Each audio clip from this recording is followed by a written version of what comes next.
বাংলাদেশ সব জায়গায় বৈষম্য। আজকে বাংলাদেশের ছাত্ররা চাকরির জন্য প্রেয়ার করতে পারবে, তাদের বয়স থাকতে হবে 30।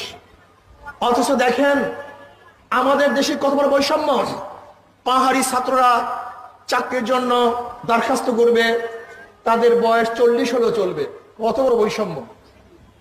আমাদের সাধারণ ছাত্ররা চাকরির জন্য দরখাস্ত করলে তাদের বয়স হতে হবে 30, আর পাহাড়িরা দরখাস্ত করলে তাদের বয়স 40। আজকে মুক্তিযোদ্ধা কোঠায় যদি চাকরির জন্য আবেদন করে, তাদের বয়স সীমা 32, আর সাধারণ মানুষের বয়সসীমা 30। আজকে হাজারো দেশের মধ্যে 162টা দেশের মধ্যে চাকরির আবেদনের বয়সসীমা কোন দেশে 35, কোন দেশে 40, আর কোন দেশে কোনো বয়সসীমাই নেই। অথচ আমাদের দেশে সাধারণ ছাত্রদেরকে